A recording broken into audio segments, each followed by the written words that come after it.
नमस्कार, आप देख रहे हैं कशिश न्यूज। आपके साथ मैं हूं करिश्मा। खबरों की करेंगे शुरुआत। सबसे पहले बात करेंगे बिहार में अब नहीं बढ़ेगा लॉकडाउन। तो बता दें कि सीएम नीतीश कुमार ने ट्वीट कर इसकी जानकारी दी। शाम 7 बजे से सुबह 5 बजे तक नाइट कर्फ्यू रहेगा। दुकानें अब शाम 5 बजे तक ही खुलेंगी।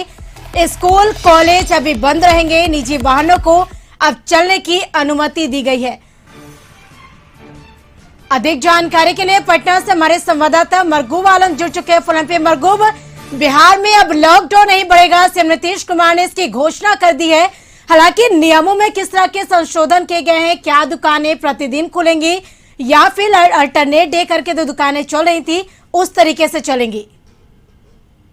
देखिए करिश्मा, निश्चित तौर पर नीतीश मुख्यमंत्री ने अपने ट्वीट में जरूर कहा है कि लॉकडाउन खत्म है, लेकिन इसको दूसरे तरीका से आप देखिए। बिहार में लॉकडाउन को दूसरे तरीके से बढ़ाया गया। अब यह है कि 5 बजे शाम तक दुकानें खुलेंगी, 5 बजे के बाद दुकानें बंद होंगी। लॉक नहीं है, ये लॉकडाउन में आता। दूसरा, निजी वाहनों वाहन अब चलेंगे, जो ई पास की व्यवस्था थी उसको खत्म कर दी गई। तीसरा, जो हमने बताया तो अभी तो आधे घंटे पहले बुलेटिन में अपने संपादक संबोध किए, स्कूल कॉलेज निजी दफ्तर को है 35% से 50% खोलने की जो अनुमति थी 50% कर दिया गया। कह सकते हैं ऑफिसेज खुलेंगी। उसके बाद जो सरकारी दफ्तर था उसको भी 50% किया गया है। तीसरा, जो आपने सवाल किया है कि क्या दुकानें सब दिन खुलेंगी, डिस्ट्रिक्ट मजिस्ट्रेट तक पूरा गया है। जिलाधिकारी इस बारे में हम तक जानकारी करेंगे कि हर दिन दुकानें खुलेंगी। अब सवाल यह है कि जो आवश्यक दुकानें हो तो हर दिन खुलती थी, तो जिलाधिकारी का शाम तक नोटिफिकेशन होगा। इसको आप तरीके से देखिए कि लॉकडाउन है, लॉकडाउन की अवधि को छोटा कर दिया गया है। बिल्कुल, यहाँ अनलॉक 1 की तरफ बढ़ रहा है और अनलॉक 1 की तरफ तेज दे दी गई है। और फिलहाल एक सप्ताह के बाद जब फिर कोरोना का देखा जाएगा तो जो नाइट कर्फ्यू है, जो 5 बजे शाम के बाद जो लॉकडाउन है, उसे भी खत्म करने पर सरकार जी। बिल्कुल, तमाम जानकारी के लिए शुक्रिया मरगूब। बढ़ेंगे अगली खबर की ओर पटना से, जहां कैबिनेट की अहम बैठक बुलाई गई। पंचायतों से जुड़ी नियमावली पर मुहर लग सकती है। तो बता दें कि सीएम नीतीश ने कैबिनेट की अहम बैठक बुलाई। पंचायतों से जुड़ी नियमावली पर मुहर लग सकती है। अधिक जानकारी के लिए पटना से हमारे ब्यूरो चीफ अशोक मिश्रा जुड़ चुके हैं फोन लाइन पे। अशोक जी, कैबिनेट की अहम बैठक बुलाई गई है, क्या अहम चर्चा है इस बैठक में? बिल्कुल, देखिए करिश्मा, आज शाम में 4:30 बजे कैबिनेट की बैठक है, जो वर्चुअल बैठक होगी। और उसके पीछे उद्देश्य यही है कि 15 जून से त्रिस्तरीय पंचायत प्रतिनिधियों का कार्यकाल समाप्त हो रहा है। तो इसके लिए राज्य सरकार ने एक अध्यादेश लाया है और एक परामर्शदात्री समिति का गठन किया है। इस अध्यादेश पर राज्यपाल की मुहर लग गई है, यानी कि महामहिम राज्यपाल ने उसकी स्वीकृति दी है। कैबिनेट आज उस पर अपनी मुहर लगाएगा और इसके तहत जो जनप्रतिनिधि जिनका कार्यकाल 15 जून से समाप्त हो रहा है, वो जनप्रतिनिधि अब परामर्शी के रूप में योजनाओं को मूर्त रूप देंगे। यानी कि मुखिया से लेकर के वार्ड कमिश्नर तक या जिला परिषद से लेकर के पार्षद तक जो भी हैं वो अपने पद पर रहेंगे। यानी कि उनके कार्यकाल में बढ़ोतरी होगी, और लेकिन वो अब परामर्शी के रूप में सीधे वो अब जो भी योजनाएं बनाएंगे उसको मूर्त रूप नहीं देंगे, लेकिन एक वो योजनाओं को पास करेंगे और उसको अमली जमा बनाने के लिए अधिकारी उसको एक तरह से कहे कि मूर्त रूप देंगे।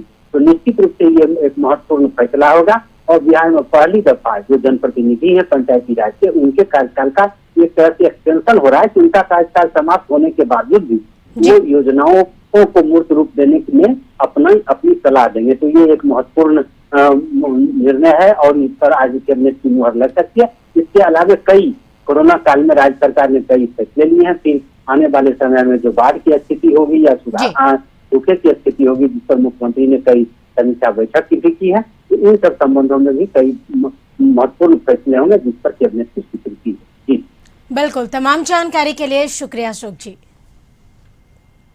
बढ़ेंगे अगली खबर की ओर। सिवान पुलिस ने सराय ओपी के मिस्कर टोली मोहल्ले में कई घरों में छापेमारी की। पुलिस ने छापेमारी के दौरान एक महिला समेत 6 लोगों को गिरफ्तार किया।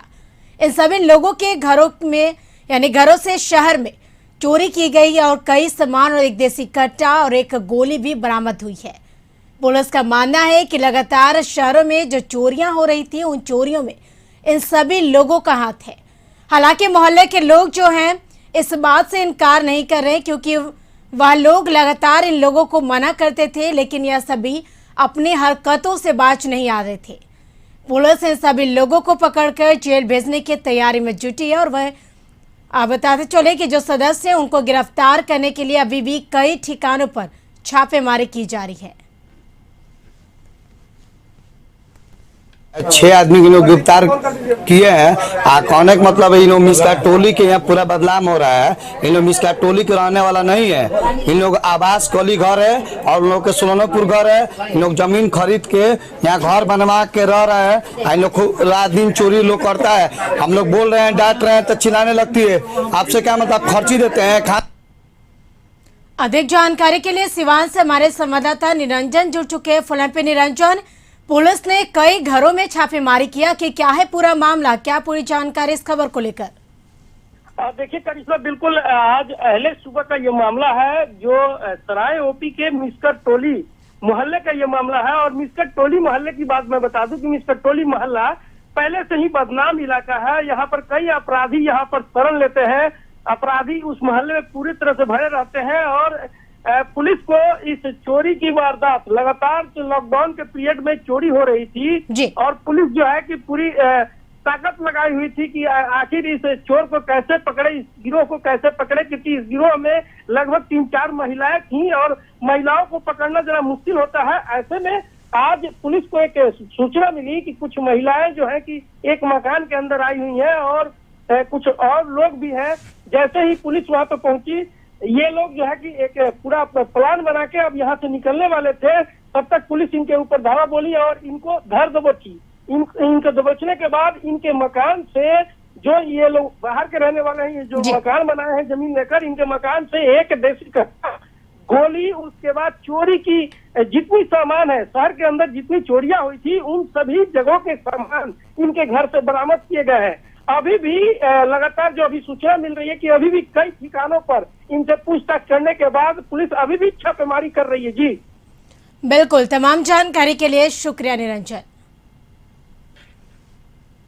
तो बाबा रामदेव की मुश्किलें बढ़ सकती है। बताते चले कि एलोपैथिक साइंस के खिलाफ लगातार विवादास्पद और दिग्भ्रमित बयान देने को लेकर इंडियन मेडिकल एसोसिएशन ने बाबा रामदेव के खिलाफ डिजास्टर मैनेजमेंट एक्ट 2005 और आईपीसी धारा के तहत मामला दर्ज करने के लिए पत्रकार नगर थाने में आवेदन दिया है।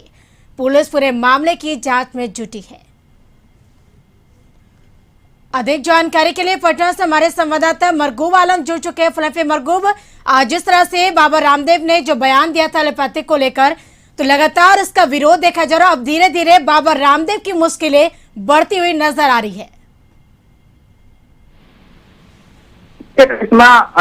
पिछले लगभग 10 दिनों की बात करें तो एलोपैथिक साइंस के खिलाफ जिस तरीके से लगातार बाबा रामदेव का बयान आया, उसके बाद लगातार देश में हंगामे हुए, लगातार मीडिया ने खबरें चलाई। लेकिन रात में एकाएक कल एक डेवलपमेंट ये हुआ कि इंडियन मेडिकल एसोसिएशन के जो यहाँ के पदाधिकारी हैं वो एफआईआर की कॉपी लेकर पहुंचे पत्रकार नगर थाना।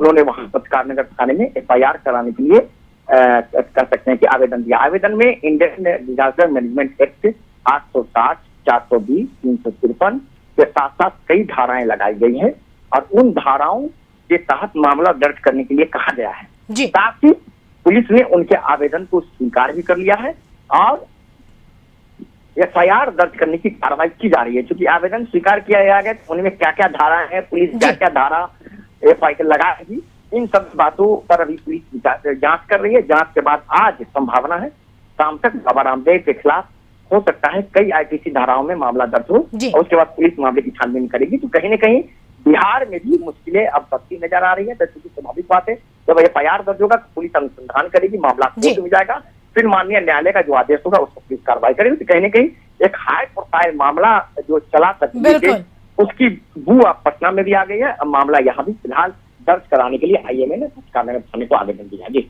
बिल्कुल, तमाम जानकारी के लिए शुक्रिया मरगू। वाल्मीकि नगर के गंडक बराज से आधा दर्जन जिला प्रत्यक्ष रूप से प्रभावित होता है। जून, जुलाई और अगस्त में इस पर सत्ता और व्यवस्था की सीधी नजर बनी रहती है।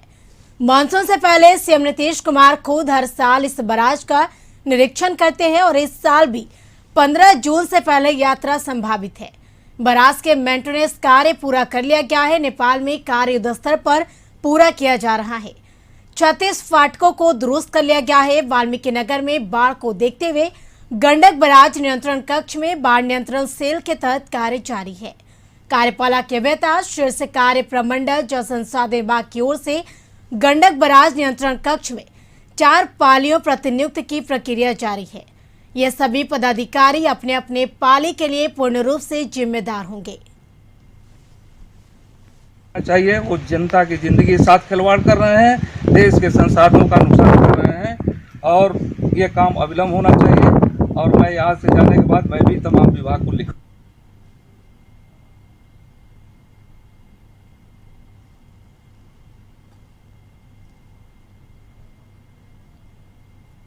तो बता दें कि 36 फाटकों को दुरुस्त किया गया। हालांकि वाल्मीकि नगर के गंडक बराज से आधा दर्जन जिला प्रत्यक्ष रूप से प्रभावित होता है और खासकर जून, जुलाई और अगस्त में इस पर सत्ता और व्यवस्था की सीधी नजर बनी रहती है। हालांकि मानसून से पहले सीएम नीतीश कुमार खुद हर साल इस बराज का निरीक्षण करते हैं और इस साल भी 15 जून से पहले यात्रा संभावित है।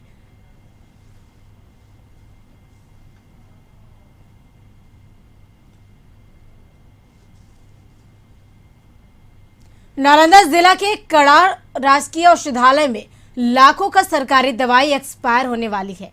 दरअसल पूरा मामला यह है कि मुख्यमंत्री नीतीश कुमार द्वारा वर्ष 2011 में सिलाव प्रखंड के कड़ार गांव में 84 लाख की लागत से 6 बेड का राजकीय औषधालय के लिए भवन का निर्माण कराया था, मगर निर्माण कार्य पूरा होने के बाद भी इस अस्पताल 9 साल बाद तक उद्घाटन नहीं हुआ।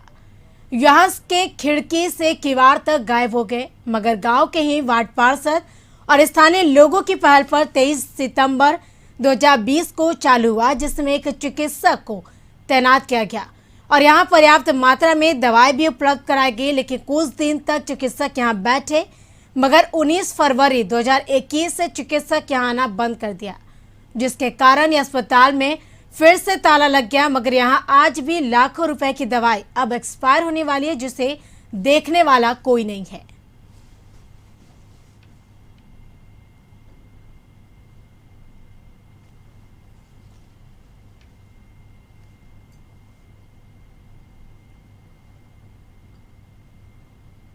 बने हुए 2012 में ये बना है। माननीय मुख्यमंत्री जी ने 6 बेड का इसको पास कराया था, लेकिन दुर्भाग्य ये है कि हम लोगों ने कई बार बोला है और सीएस से भी मिले हैं, डीएम साहब से भी इसके संदर्भ में मिले थे, लेकिन ये बंद करके अस्पताल रेडी है। जैसा कि आप देख रहे हैं, दवा भी है, यहाँ पे डॉक्टर की कमी है। अस्पताल का है ये राजकीय औषधालय जो है 23/9/2000 में चालू किया गया, ठीक है, और इसके बाद 19/2/2021 को बंद कर दिया गया। अच्छा। जबकि हमने प्रभारी से कई दफा बात किया, इसके बावजूद भी प्रभारी कुछ ध्यान नहीं दिया। पिछला प्रभारी जो है 6 दिन का मेरे पास ऑलरेडी प्रूफ है कि यानी 6 दिन हॉस्पिटल चलेगा 8 घंटे, मगर अफसोस के साथ कहना पड़ता है कि 2। अररिया सदर के बस स्टैंड के समीप शिवलोक होटल में पुलिस ने बड़ी कार्रवाई करते हुए देह व्यापार में रंगे हाथ धराए युवक युवतियों को गिरफ्तार किया। अररिया एसडीपीओ पुष्कर कुमार ने बताया कि एसपी के निर्देश पर यह सूचना मिली थी कि शहर के बस स्टैंड के समीप कई होटलों में देह व्यापार का धंधा चल रहा है। इसी क्रम में शिवलोक होटल में रेड किया गया। सभी गिरफ्तार युवक युवतियों को न्यायिक हिरासत में भेज दिया गया। हालांकि अभी तक शिवलोक होटल के संचालक की गिरफ्तारी नहीं हुई। पुलिस ने कहा कि संचालक की गिरफ्तारी का प्रयास किया जा रहा है। शिवलोक में अवैध देह व्यापार का धंधा चल रहा है। इस क्रम में महिला थाना अध्यक्ष रीता कुमारी, एसएचओ सुनील कुमार, टाउन थाना अध्यक्ष और मेरे द्वारा छापामारी किया गया। उस होटल में जब छापामारी किया गया है तो उसमें अवैध अनैतिक देह व्यापार में 6 महिला है जो बालिग है सभी, और 5 पुरुष जो है पकड़े गए हैं, जो विभिन्न अलग अलग कमरे में भी थे और आपत्तिजनक स्थिति में देखे गए थे। कुछ आपत्तिजनक सामान भी बरामद हुआ है, उस सब की भी जब्ती सूची बनाई जा रही है और इन लोगों को आगे की कार्रवाई के लिए न्यायिक हिरासत में भेजा जा रहा है। पुरुष को, महिला को उसके बालिग है उसके उचित गार्जियन को बुलाया जा रहा है और उसका पता करके उसको हैंड ओवर किया जाए। सर होटल संचालक पर भी कुछ कार्रवाई? हाँ, होटल संचालक पर भी कार्रवाई होगी, चूँकि होटल संचालक को इतनी बड़ी देह व्यापार चल रही है उसकी जानकारी नहीं हो, ये ऐसा। बेगूसराय में समस्तीपुर खगड़िया रेलखंड के सलौना स्टेशन के निकट राजधानी एक्सप्रेस ट्रेन की चपेट में आने से जहां 2 महिला की दर्दनाक मौत हो गई, वहीं बता दें कि दर्जनों महिलाओं ने दौड़कर यानी नदी में कूदकर अपनी जान बचाई।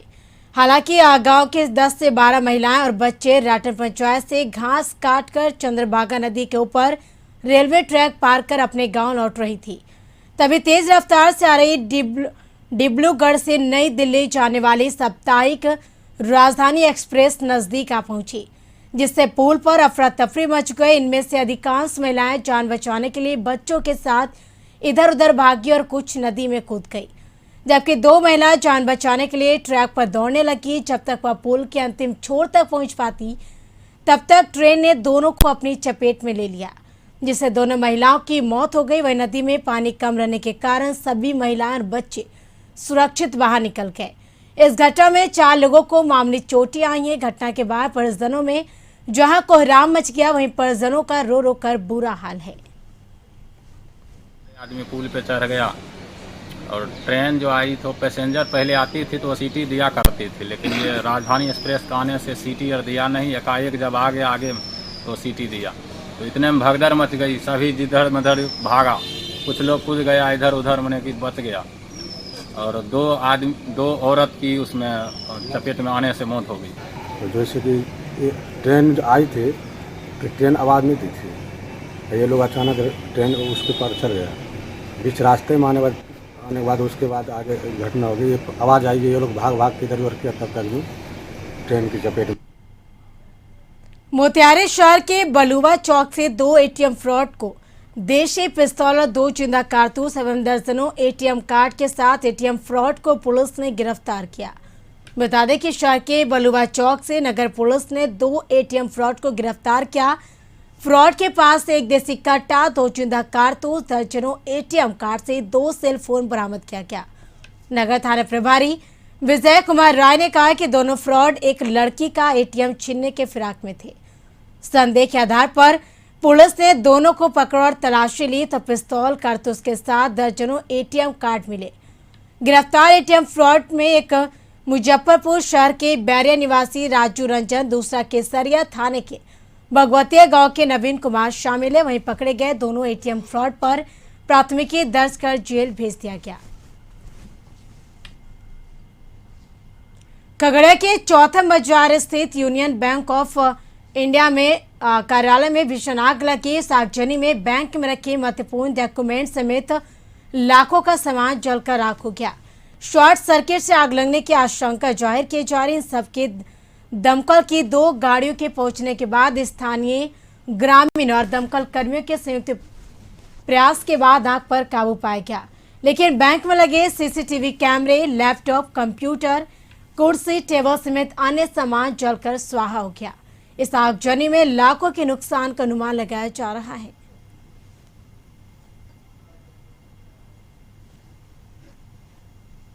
भागलपुर में गोराडीह थाना क्षेत्र के छोटी मोहनपुर गांव में बता दें कि सोमवार को करीब अतिक्रमण हटाने दौरान जमकर बवाल हुआ। इस दौरान ग्रामीण अतिक्रमण हटाने गए अंचलाधिकारी और पुलिसकर्मियों को आधा किलोमीटर तक खदेड़ा। इसके बाद भी जब ग्रामीणों का मन नहीं भरा तो पुलिसकर्मियों पर ग्रामीणों ने पथराव किया। वही भीड़ के उग्र रूप को देखते हुए पुलिस और प्रशासनिक अधिकारियों को अपनी जान बचाकर भागना पड़ा, जबकि इस मामले में अंचलाधिकारी नवीन कुमार भूषण के बयान पर छोटी मोहनपुर गांव के करीब 13 लोगों के विरुद्ध नामजद एवं 50 अज्ञात लोगों को आरोपित बनाकर सरकारी कार्य में बाधा डालने को लेकर प्राथमिकी दर्ज होने की बात कही जा रही है। बताया जा रहा है कि आरोपियों की गिरफ्तारी के लिए पुलिस लगातार छापेमारी कर रही है।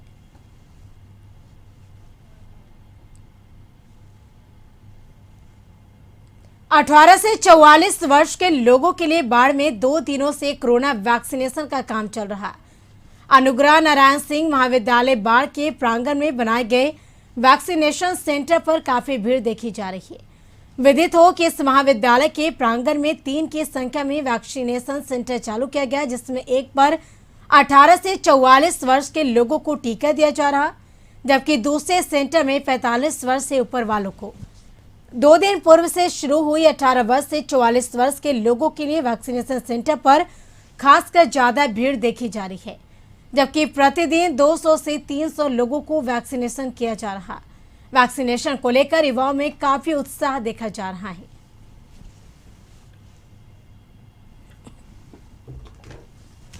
कितने लोगों का यहाँ रोज वैक्सीनेशन हो रहा है? अभी सिर्फ 18 प्लस का 400 का स्लॉट आ रहा है, जिसमें से कल को रहा है 350 लोग का, सिर्फ 18 प्लस का, और 45 प्लस का अलग जी।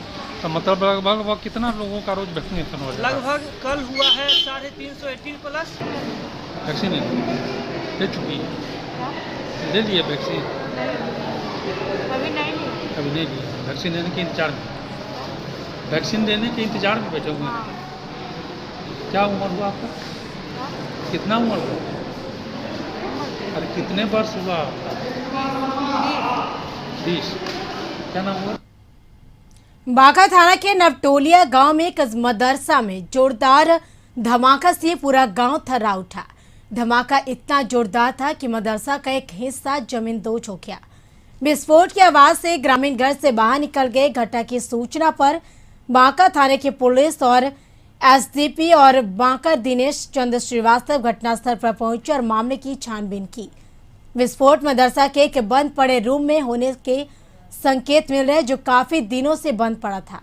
घटना के बाद मदरसा के आसपास के लोग घर से फरार हो गए। हालांकि पुलिस ने बम होने की बात से इनकार नहीं कर रही, परंतु जांच के बाद ही कुछ बातें सामने आएगी। लखीसराय पुलिस ने अंतर जिला शराब के बड़े सिंडिकेट का खुलासा किया है। पुलिस ने कार्रवाई करते हुए सिंडिकेट के मास्टरमाइंड सहित कुल 6 माफिया को भी गिरफ्तार किया।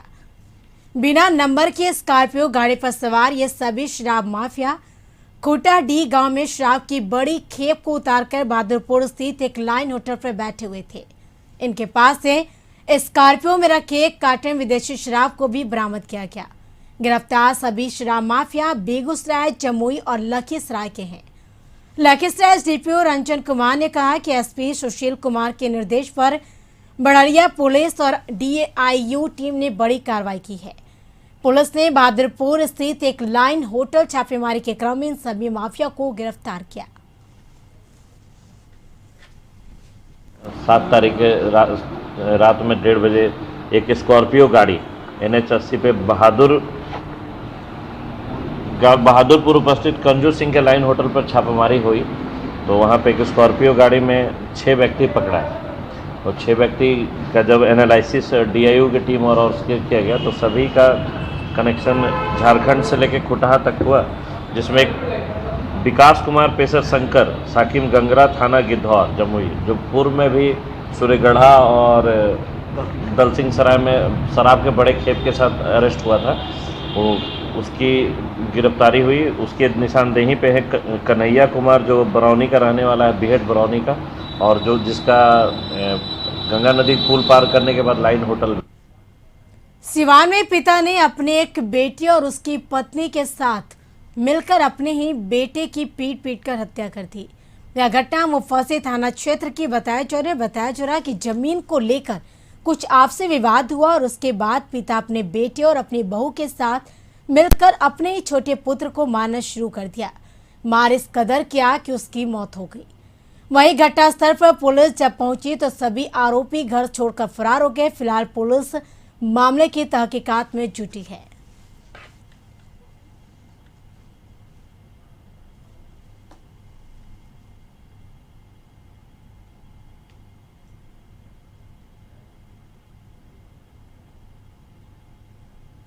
वहाँ पे पता चला कि मतलब आपसी विवाद, जैसे वो मतलब पटदार उनके दादा और भाई, और उस साजिश के तहत ऐसा लग रहा है कि मतलब उनको मारा गया। वहाँ पे उसके वो जीजा एक छोटा बेटा है, उनसे हमने बात किया, सब पूछा, जायजा लिया, तो उन्हें बताया कि उनको मारा गया है। मतलब जिनकी हत्या हुई है? हाँ, हत्या हुई है। उनका क्या नाम है? उनका तो नाम क्या अवधनाथ राम है। अच्छा। सीतामढ़ी में मामले विवाद और खूनी संघर्ष में बदल गया। यानी मिली जानकारी के मुताबिक जिले के रीगा थाना क्षेत्र के सुनारगोट गांव के निवासी आस नारायण शाह के दरवाजे श्राद्ध कार्यक्रम का भोज का आयोजन किया गया था, जिसमें कई सारे लोग पीसीसी सड़क पर बैठकर ही भोज खा रहे थे। इस बीच गांव के ही गगन पासवान की पुत्री की शादी का बारात डीजे के धुन पर बाराती चल रही थी, जहां एक पक्ष के लोगों द्वारा दूसरे रास्ते में बारात ले जाने का आग्रह किया गया, लेकिन बाराती में शामिल लोग और गांव के लोग मानने को तैयार नहीं थे। जिस रास्ते में श्राद्ध कार्यक्रम चल रहा था उसी रास्ते से बारात ले जाने की कोशिश की गई, जिसको लेकर दोनों में तू मैं होने लगी। मामला बिगड़ता चला गया और अचानक दोनों पक्षों में खूनी संघर्ष शुरू हो गया। दोनों पक्षों में जमकर लाठी डंडे चलने लगे। इस बीच घटना की सूचना स्थानीय पुलिस को मिली। मौके पर पहुंची पुलिस ने मामले को नियंत्रण किया और सुरक्षा के मद्देनजर पुलिस बल की फिलहाल तैनाती कर दी गई।